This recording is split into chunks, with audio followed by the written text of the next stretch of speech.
Hey everyone, my name is Wedge, blah blah blah, normal intro, it's time. What happens when men, cows, bears, and bulls collide in a vacuum of chaos and death? This happens. Black-Red Minotaurs is ready to go. Remember, this is a budget deck tech, therefore you won't see any Reckoners, Blood Crypts, Thoughtseize, Chandras, or anything else of annoyingly high value. We kept this deck surprisingly affordable and made it as competitive as possible. Let's moo the crap out of someone. Let's start with lands. We don't have any Mutavaults or Shocklands to work with, so it's relatively simple. We have 9 mountains and 9 swamps alongside a playset of Rakdos Guildgate. There are more red mana symbols than black in the deck, but not so much more that we needed to adjust the basic land spread. Creature time. The bottom of our curve starts at 2 with a playset of Deathbellow Raider and Felhide Brawler. The Raider is great to drop on turn 2 as a 2/3. Yes, he has to attack each turn, but an attacker with 3 toughness isn't that easy to kill. Plus, if you have no plays turn 3, you can just regenerate him if need be. The Brawler's in the deck because he's simply the next best 2-mana Minotaur we could play. His drawback isn't all that relevant since Minotaurs haven't wanted to block anything since retiring from the Labyrinth. In all seriousness, a 2/2 for 2 isn't that great, but a 2/2 for 2 Minotaur is pretty good. A lot of action in this deck happens in a 3-drop slot. First, we have the cornerstone of the deck, a playset of Rageblood Shaman. 3 toughness is durable enough early game, and the trample he gives in addition to the +1/+1 is very relevant. This is a card of pure value and makes the aforementioned Felhide Brawler much better. Next, we have 4 Ragemonger. Sporting the same power and toughness as Rageblood Shaman, he should be able to hold his own for a while. It's true that the spell cost reduction from the Ragemonger only applies to colored mana, but every creature in this deck is a Minotaur with colored symbols. At worst, it's lowering the cost by 1, which is still incredibly useful in an aggressive strategy like this one. Speaking of aggressive strategies, the last 3-drop creature in the deck is the 3 of Kragma Butcher. Another 3-mana 2/3, the Inspire trigger is perfect for this deck. You're going to be attacking all the time. I don't care what your opponent has. Kragma Butcher is attacking. Becoming a 4/3 every turn is insanely powerful. It can take on most of the creatures in the format with that Inspired buff. There are some things it can't handle, but come on. It's a 3-mana 2/3 common. Cut it a break. Jeez. Moving right along. We have a card I think everyone knew would be in this deck. A full playset of Fanatic of Mogis just makes sense. Most of the creatures have red mana symbols, and it's a 4/2. Even just that alone isn't bad. Hopefully you'll be able to cast it for just 3 with your Ragemonger. That would be sick.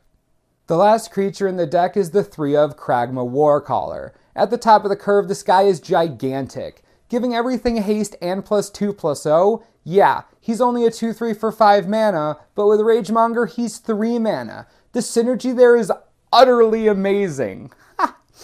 The Warcaller is just a great finisher. It makes every creature you play from then on immediately relevant and helps work off the trample your Rageblood Shaman gives. They all just work so well together, like a well-milked attacking machine. Supporting the 26 Minotaur army, we have 12 spells. We'll start with the only sorcery in the deck, 3 Mizzium Mortars. The card's just too good not to play. It wipes the board pretty efficiently, it kills a great merchant you can't get past, and in my opinion, most importantly, it deals with Blood Baron of Vizkopa. That card is a 1 vampire wrecking crew. Mortars is Blood Baron's garlic. Or sunlight. You get the point. Next up, we have a pair of singletons, Doomblade and Ultimate Price. Game 1 is always tough because you never know if you're going to play against one of the mono-black devotion decks that make up 80% of your F&M. While I'd like to include more hate in the main deck, there just isn't enough room.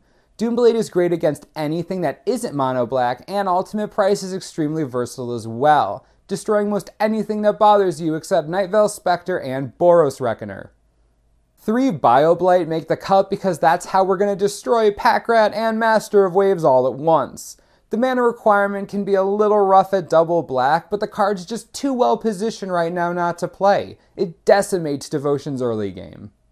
The last card in the deck is Lightning Strike. Finishing off this list with a playset of this makes sense. 3 toughness is the magic number against a lot of creatures right now. Magma Jet's good, but it doesn't have the kind of reach Lightning Strike does. Plus, it's way more expensive money-wise.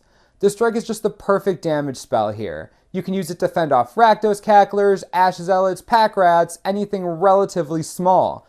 Or you can use it late game to help you trade better in combat. All in all, solid addition. As far as the sideboard goes, I've always been a proponent of gearing your sideboard to the meta you play against on a weekly basis instead of copying a deck list online. In that spirit, I didn't write up an official sideboard, but I'll give some suggestions as to what might work in different situations. If your playgroup is filled with Black Devotion players, obviously take out your Doomblades and maybe even a couple Lightning Strike depending on how hard you counter them on board. I've seen Dark Betrayal used as a 2-of in sideboards to great success. That might be something to look into. Also, Skullcrack can be a hilarious addition against Grey Merchant. While you'll still lose life, you prevent them from gaining it. It's also pretty decent against Sphinx's Revelation. In all Devotion matchups, Ultimate Price is an all-star. It won't kill the Reckoner or Nightveil Spectre, but it'll hit everything else, which is still very powerful.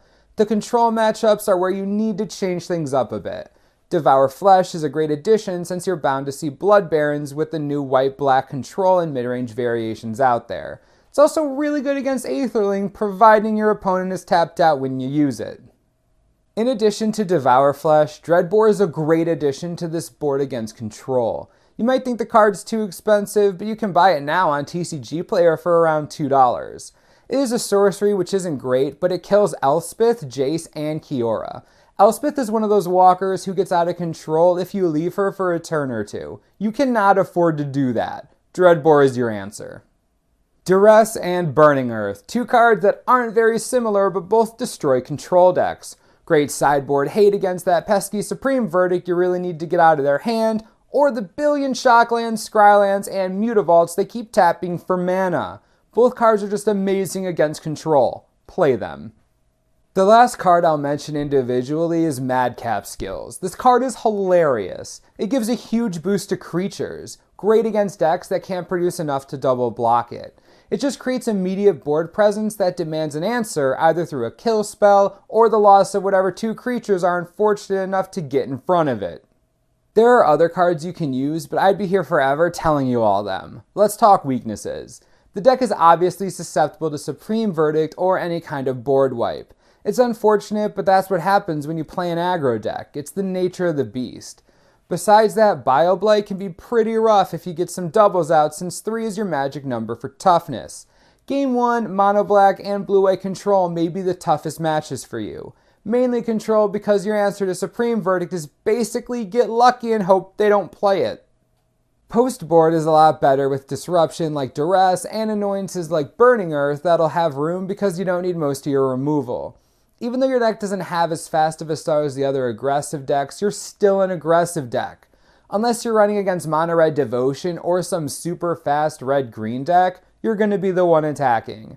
If you can stabilize board position, the individual value of your creatures should outscale theirs with the Warcaller and Rageblood Shaman. I really hope you guys enjoyed this budget deck tech. We tinkered with this list a lot to get it to work the way we wanted. While it isn't going to take over the format tomorrow, for $30 it does pretty well, especially if your opponents don't have board clear. Then it's hysterical.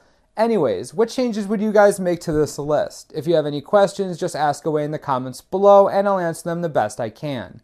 As always, subscribe for the latest and most reliable Magic the Gathering information you could ever need. This is the Minotaurs, I'm Wedge, thanks for watching, we'll see you next time.